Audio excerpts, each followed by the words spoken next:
안녕하세요. 오늘도 사연살롱을 찾아주셔서 감사합니다. 저는 얼마 전에 파혼한 여자입니다. 드라마 보면 의사, 변호사, 검사 아들 가진 엄마들이 아들 가지고 유세 부리고 장사하려는 사람들 있죠. 보면서 참 많이 욕했었는데 저희 예비 시어머니가 딱 그런 사람이었어요. 드라마에서나 일어날 법한 일이 저에게도 일어날 줄은 꿈에도 몰랐어요. 저희 아빠는 신발 공장을 운영하시는 분이셨어요. 그 공장이 잘 되자 공장 여러 개를 운영하셨죠. 사업 수완이 좋으신 분이셨어요. 저희 엄마는 그런 아빠의 내조를 잘하시며 아빠가 벌어오신 돈으로 재테크를 잘해서 벌써 상가 건물 몇 개를 가지고 계십니다.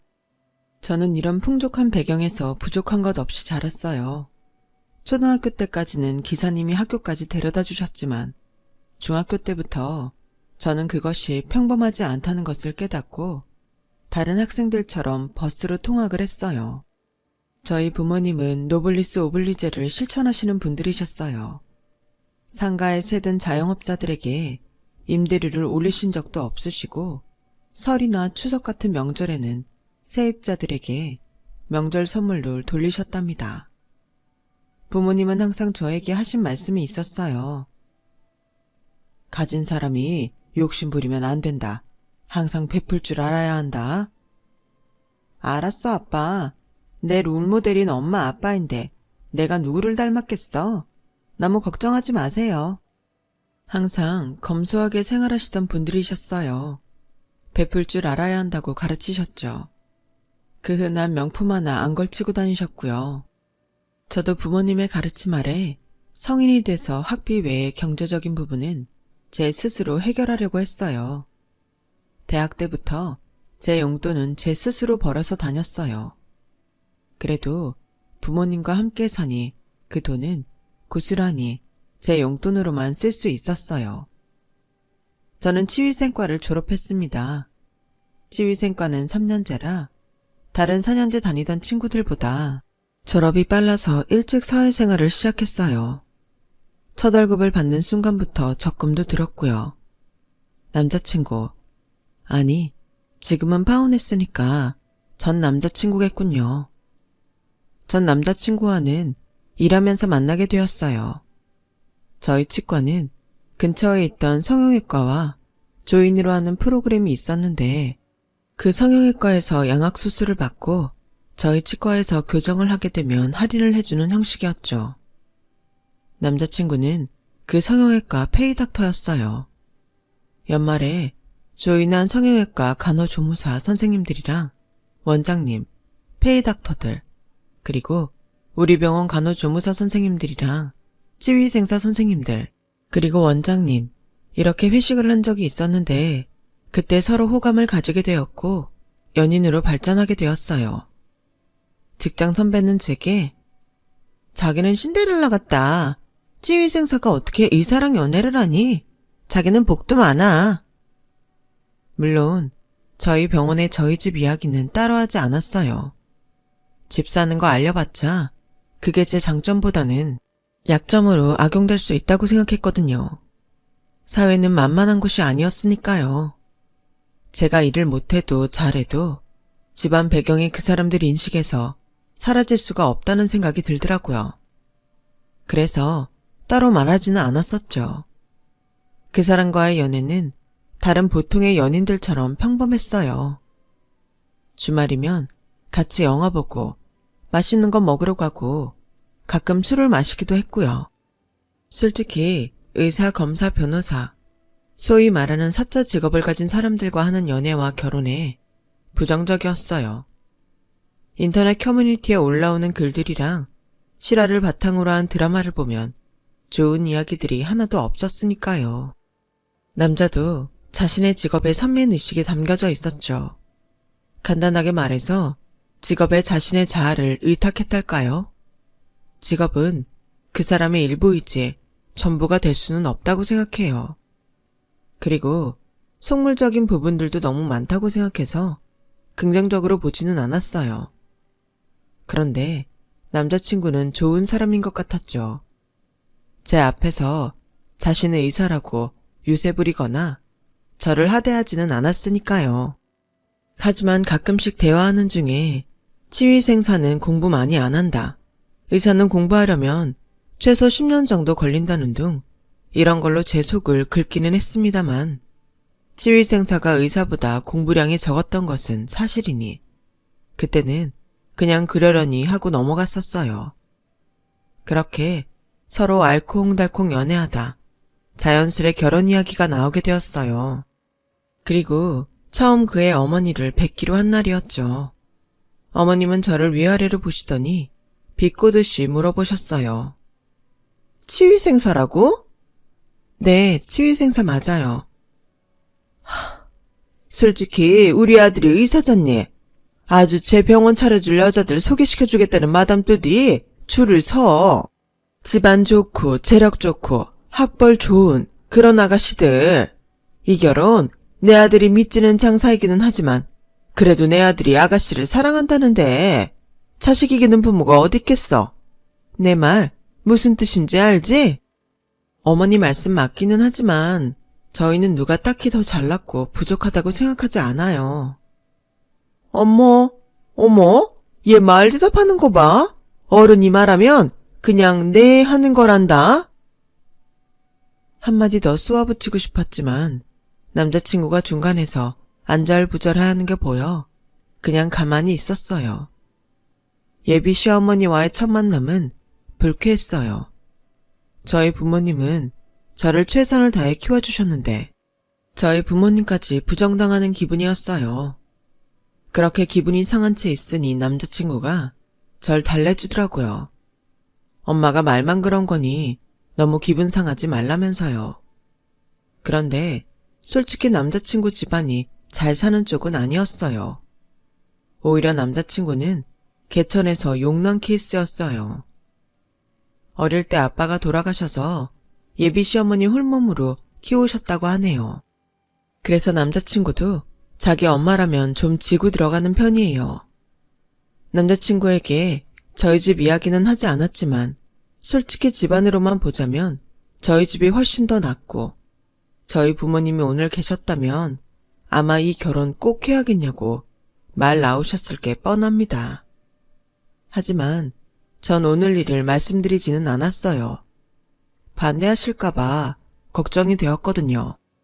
그리고 결혼을 한다 해도 저런 사람을 시엄마로 존경하며 모실 수 있을까 하는 생각도 들었어요. 저희 부모님하고는 정반대의 분이셨어요. 그래서 상견례 날도 저는 걱정이 많았죠. 양가 부모님들 성향이 극과 극이었기 때문이었죠. 그리고 상견례 날 약간의 신경전이 있었어요.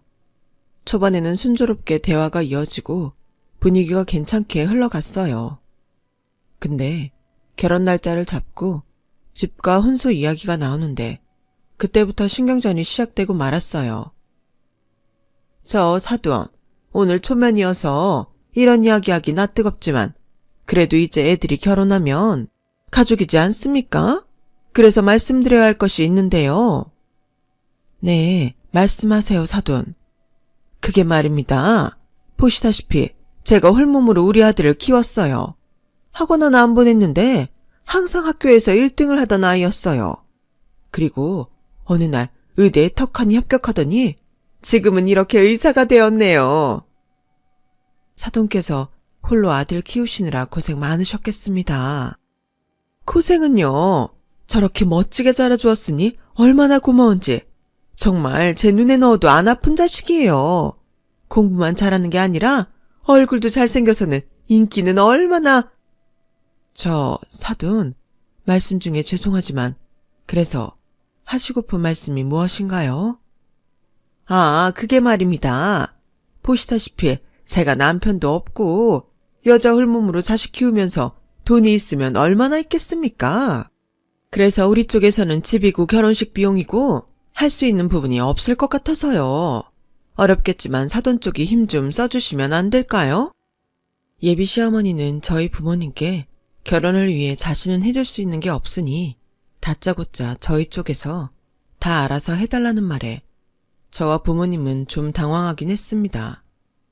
하지만 저희 부모님은 건물 몇 채를 운 좋게 가지고 계신 게 아니었어요. 아빠는 사업 감각이 뛰어나신 분이셔서 공장을 몇 개 운용하시던 분이셨고, 엄마도 그 옆에서 내조하면서 쌓은 내공이 높았기 때문에 그 자리에서 그냥 받아주지 않으셨어요. 네, 사부인 충분히 이해하는 바입니다. 하지만 그래도 명색이 저희도 하나밖에 없는 딸을 결혼시키는 입장에서 딸이 대접받지 못하고 가는 시집은 달갑지가 않습니다. 물론 사부인께서 애들 결혼 후에 저희 딸아이에게 저희가 해준 것보다 더 잘해주시겠지만 그래도 한 얼마라도 같이 보태시는 게 맞지 않을까 싶네요. 아니, 저희도 보태고야 싶죠. 대신에 저는 미래가 창창한 아들을 보내드리지 않습니까? 의사 되는 게 얼마나 힘든지 아시죠? 근데 우리 아들은 명예와 부를 갖추게 될 의사 아닙니까? 이후에 벌어다 줄 돈 생각하면 결국 손해보는 결혼은 아니라고 생각합니다만. 네, 그것도 맞는 말씀이죠. 근데 사부인, 저희 딸도 전문직에 종사하고 있고 자기 또래보다 돈 잘 벌고 있어요. 그러니 아예 못하겠다는 말씀은 말아주시고 최대한 노력 부탁드릴게요. 저희 쪽에서도 최선을 다해 사위를 맞이할 겁니다. 똑 부러지는 저희 아빠의 말씀에 당당하게 말을 시작했던 예비 시어머니는 헛기침을 해대며 꼬리를 내렸어요. 그 뒤로 시어머님은 2천만 원 준비하겠다며 결혼 준비에 보태라고 하셨고, 저희 부모님은 그 정도로 만족하기로 했어요.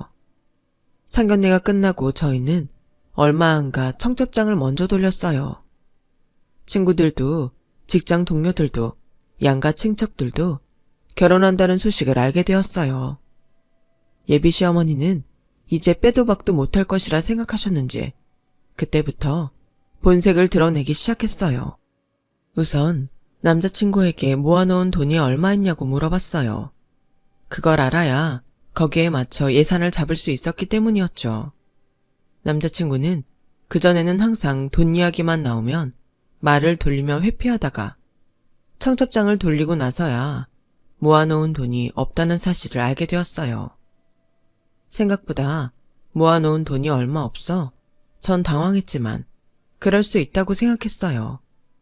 남자들은 군대 갔다 오느라 가뜩이나 여자들보다 사회 진출이 늦는데 남자친구는 의대에 다녔으니 남들보다 몇 배는 더 늦게 사회에 나와 일을 시작했을 테니 말이죠.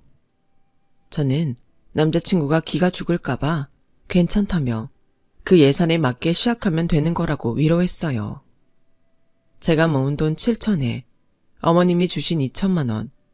이 돈으론 집은커녕 결혼준비 비용도 빠듯했습니다. 저는 정말 부모님께 손 벌리고 싶지 않았지만 청첩장도 벌써 돌렸고 결혼을 미룰 수만은 없다고 생각했어요. 그건 남자친구도 마찬가지였죠. 그래서 상견례 때 저희 부모님께 말씀하시던 예비 시어머니의 모습이 머릿속에 잔상처럼 남아있었지만 남자친구에게 말했어요.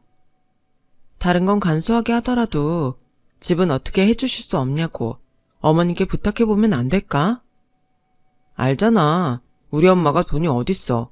그러지 말고 너희 집에 부탁해보면 안 될까? 아니 오빠. 일단 알았어. 근데 만약 우리 부모님이 도와주신다면 다른 예단이나 혼수는 간소하게 하자. 알았지? 자기야, 진짜 고마워. 알았어. 엄마한테도 말해둘게. 걱정하지 마.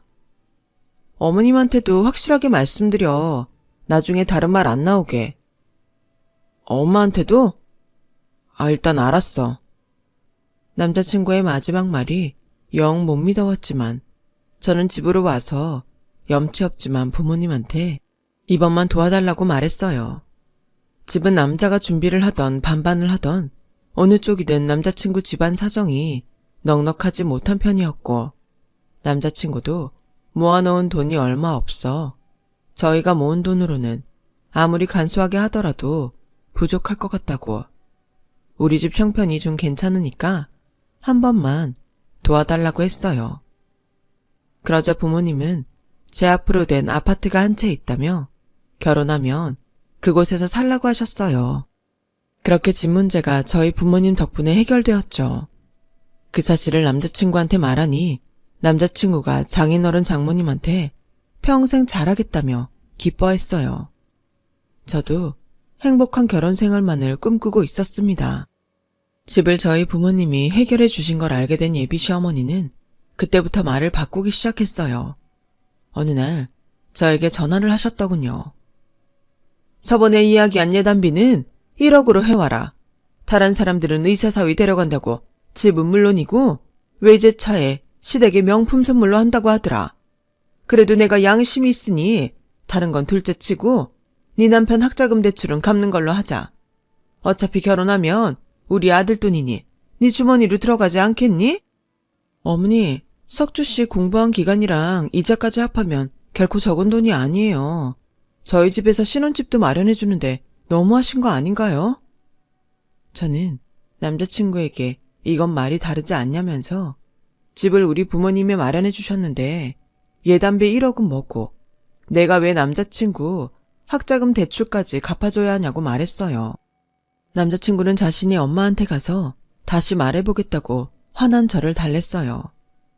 저는 그때 처음으로 이 결혼을 꼭 해야 하나 회의감이 들었죠. 하지만 이미 청첩장은 다 돌렸고 식장도 예약했고 이미 반 이상이 진행되고 있는 상황이었어요. 이제 와서 결혼 파토 내면 저는 파혼녀라는 이미지가 생기지만 저희 부모님 체면도 말이 아니게 될 거라는 생각에 스트레스를 받았어요. 제가 이런 문제로 스트레스를 받고 있다는 것을 알고 있었던 부모님은 일단 예비 시어머니의 요구를 들어주기로 했습니다. 딸 결혼하기 전부터 책 잡히게 할 수는 없다는 생각에서였어요. 그리고 제가 사랑하는 남자이니 부모님도 한 수 접고 들어가신 거였죠. 하지만 저희 부모님 그렇게 호락호락한 사람들은 아니었습니다. 예비 시어머니께 예단비 1억으로 하시고 사위 학자금 대출까지 다 갚아줄 테니 예물이랑 다른 것들도 제대로 하자고 하셨어요. 그러니 예비 시어머니가 무슨 예물이냐면서 난리를 치셨어요. 그러자 저희 엄마께서 예물 제대로 안 하실 거면 이 결혼 그냥 없던 걸로 하겠다는 말에 겨우 굽히더군요. 예단비를 드리던 날 저희는 함도 오는 줄 알고 있었어요. 솔직히 저나 남자친구나 함에 대해서 무지했어요. 함이라고 하면 그냥 대충 오징어 가면 쓰고 하는 왁자지껄한 파티인 줄 알았거든요. 그래서 남자친구에게 함이 와야 된다고 말하고 예비 시어머니께도 그렇게 전화를 했어요. 그런데 시어머니는 함은 처음 듣는 소리라고 합니다. 예단비에서 시댁서 알아서 돌려주는 것이 봉채비고 꾸민비고 함이라고 합니다. 저도 처음 하는 결혼이라 뭣도 모르겠지만 그건 아닌 것 같았어요. 저희 집 돈으로 그쪽 집안 꾸며드리고 남은 돈으로 우리 집 식구들 챙기고 저희 집 돈 쓰면서 그쪽이 생색내는 거라고 느껴지더라고요. 남자친구도 함에 대해서 무지한지라 너네 집이 옛날 집 아니냐, 함을 요즘 누가 챙기냐 하더라고요. 저는 아무리 생각해도 그건 아닌 것 같아서 예비 시어머니께 말씀드렸어요. 어머니, 저희 집에서 예단비며 집이며 다 해가는데 함이 따라오는 게 왜 아니에요? 얘가 지금 무슨 소리라는 거야? 내가 한번 알아봤는데 함은 처음 듣는 소리구나. 예단이며 함이며 집안 사정에 맞게 준비하는 거지. 너 그렇게 말할 것 같으면 예단비면 뭐고 다 없애버리자. 너 말한 것처럼 간소하게 하자꾸나. 집안 사정에 맞게 준비하는 게 맞죠. 굳이 따지자면 남자가 해오는 집의 10%를 예단비로 드리는 게 맞지만 솔직히 집도 저희 부모님이 해주시는 거잖아요. 그리고 예단비는 저희 딸 잘 부탁드립니다 하고 드리는 거 아닌가요? 그렇다면 함은 귀한 딸 주셔서 감사합니다 하고 오는 게 맞잖아요. 사돈이 딸이 하나라 그런가? 너무 격식 차리시는 거 아니니? 제가 또박또박 말씀드리니 예비 시어머니 눈빛이 파르르 떨리며 말씀하더라고요. 예비 시어머니께서 폐물을 주신 날 엄마께서는 그걸 보시더니 표정을 살짝 굳히셨지만 저에게 아무 말씀도 안 하셨어요. 나중에 그 이야기를 들었을 때는 정말 화가 참아지질 않더군요. 아무튼 저희는 한동안은 조용히 결혼 준비를 하고 있었어요. 커플 반지, 신랑 예복, 맞춤 한복, 착착 준비해가고 있었어요. 그러다 또 제 속을 박박 긁는 사건이 생겼어요. 예비 시어머니가 갑자기 예단 목록을 보내오신 겁니다. 목록을 보니 기가 차더군요. 에르메스 가방에 밍크코트, 외가 쪽 가족분들 것까지 총 6벌, 삼성 김치냉장고에 LG LED TV, 시몬스 침대, 그리고 시어머니 집에 있는 낡은 가구들도 다 바꿔달라는 것까지 말도 안 되는 구성품들이었어요. 어머니, 예단 목록 보내신 거 봤는데요. 이거 해도 너무하신 거 아니에요? 어머님께 예단비 1억 드렸잖아요.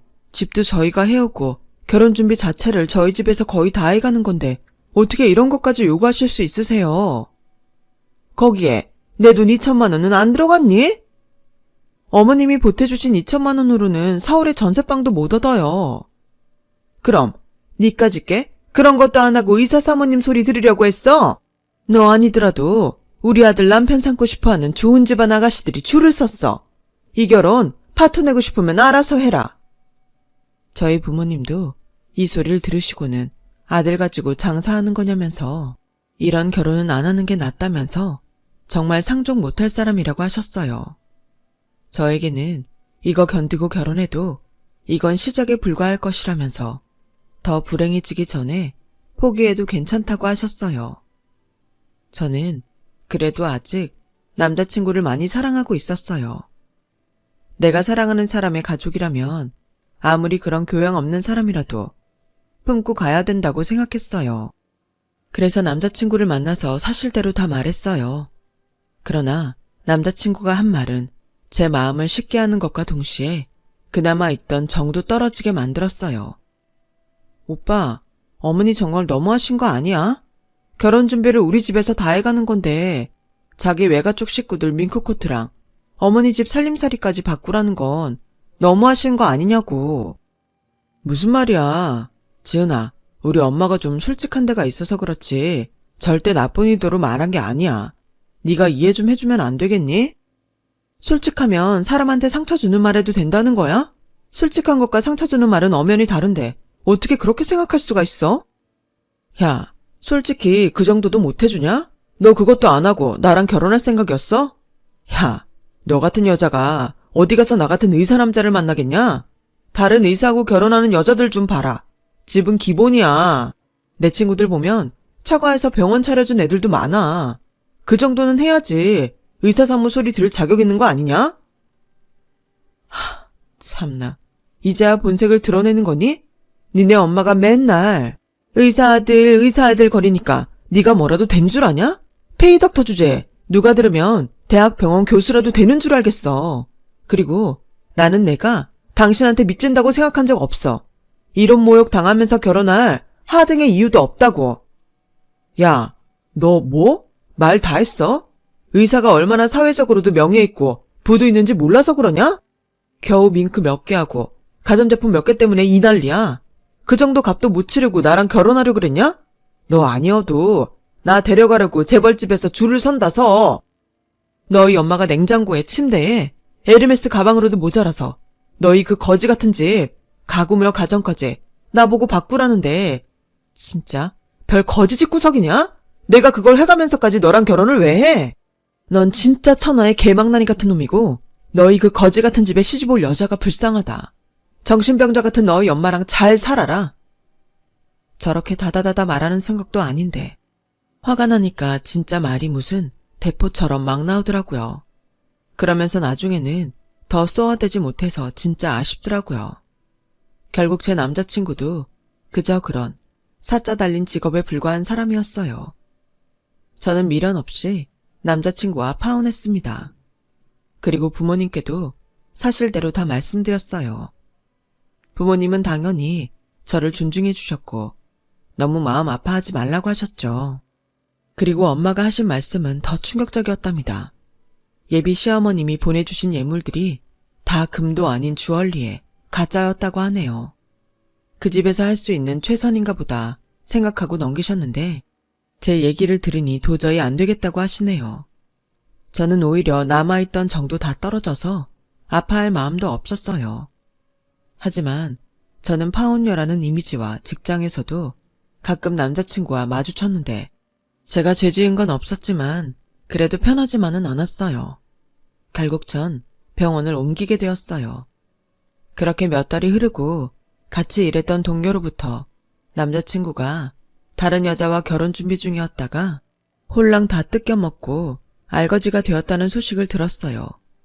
일이 어찌된 일이고 하니 저와 헤어지고 자기 엄마가 소개해준 여자와 만났었는데 그 여자가 집에 의료기기 사업을 했었는데 잘 살고 학력도 좋고 얼굴도 예뻤다고 하더라고요. 그래서 서로 알아볼 시간도 없이 바로 결혼 이야기가 오가고 결혼 준비도 빠르게 진행됐었다고 하더라고요. 여자 쪽에서 결혼을 서둘렀다고 하더군요. 그 집에서 40평대 아파트를 해오면 남자친구에게 큰 병원 차려준다고 했었나 봐요. 그래서 그 말만 믿고 시어머니하고 남편은 집 담보로 무리하게 대출을 받고 그걸로도 모자라서 여기저기 돈을 빌리고 다녔다고 해요. 그러다가 여자 집이 알고 보니 그 업계에서는 유명한 사기꾼이었다고 하더라고요. 그래서 집도 날려먹고 병원 원장 된다고 들뜨면서 페이닥터 주제에 출근도 제대로 하지 않았던 남편은 안 좋게 다니던 병원을 그만두었다고 하고요.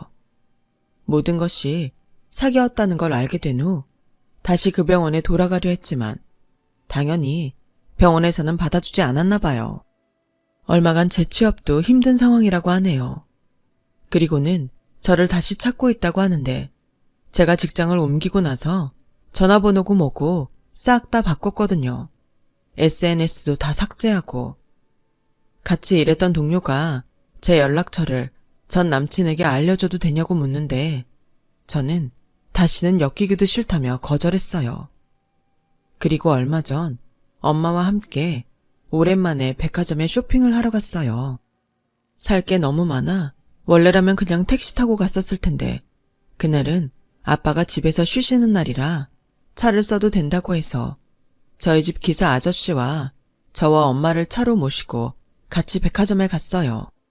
저희 모녀가 쇼핑하는 동안 기사님은 따로 시간을 보내고 계셨죠. 엄마와 즐거운 시간을 보내고 집에 가려는데 뒤에서 익숙한 목소리가 저를 부르는 게 들렸어요. 저기 지은이 아니니? 맞구나, 우리 며느리 지은이. 뒤를 돌아보니 예전 제 시어머니 되실 분이 저를 부르신 거였어요. 그리고는 저와 엄마를 스캔하시더니 어떻게 된 건지 영문을 모르는 표정을 짓고 계셨죠. 저와 저희 부모님은 평소에 명품 옷을 걸치지 않습니다. 상견례 자리에서도 저도 전 남자친구의 엄마를 만날 때도 항상 수수한 차림으로 나갔어요. 그날 옆에서는 기사님이 벤츠 앞에 서서 사모님, 아가씨 얼른 타시죠 하니 전 남자친구 엄마는 놀랄 수밖에요. 상상도 못했겠죠. 저와 엄마는 그냥 대꾸도 하지 않고 기사님이 차 문을 열어주신 타에 탔습니다. 예비 시어머니였던 사람은 저희 차 뒤를 졸졸 쫓아오며 잠깐만 이야기를 좀 하자며 창문을 두들겼어요. 저희 엄마는 그냥 가자고 하셨지만 저는 그 얼굴을 보자 갑자기 예전에 미처 하지 못했던 말들이 생각났어요. 그래서 창문을 내리고 말했어요. 예, 잠깐 얘기 좀 하자. 우리 무슨 이야기가 더 필요하던가요? 아니, 그러지 말고 너 정말 개 맞니? 못 알아보겠구나. 아니, 왜 그동안은 이렇게 안 다녔니? 이거 니네 집 차니? 저 기사는 니네 집 기사니? 네, 저희 집 차고 저희 집 기사님이세요. 여전하시네요, 돈 밝히시는 건. 예, 그때는 내가 미안했다. 우리 아들하고 다시 잘해볼 생각 없니? 아드님 소식은 잘 들었어요. 그렇게 좋은 집안 찾으시더니 결국은 만난 게 사기꾼 집안이라니. 뭐 묻은 기가 겨나물하겠어요? 아무튼 당신 덕분에 인생 공부 제대로 했어요. 아들 가지고 장사하는 그런 지방과는 상종도 하면 안 된다는 것을요. 그럼. 기사님은 그대로 차를 출발했고 전 남자친구의 엄마는 망연자실해하는 표정으로 저희 차 뒷공무니만 바라보고 있었어요. 자신의 직업 믿고 선민의식에 젖어선 지 주제 파악 못하는 남자 또는 잘난 아들 뒀다는 그런 승리감에 젖어 자신의 가족이 될 사람들에게 과다한 것을 요구하는 사람들 정신 차렸으면 하네요.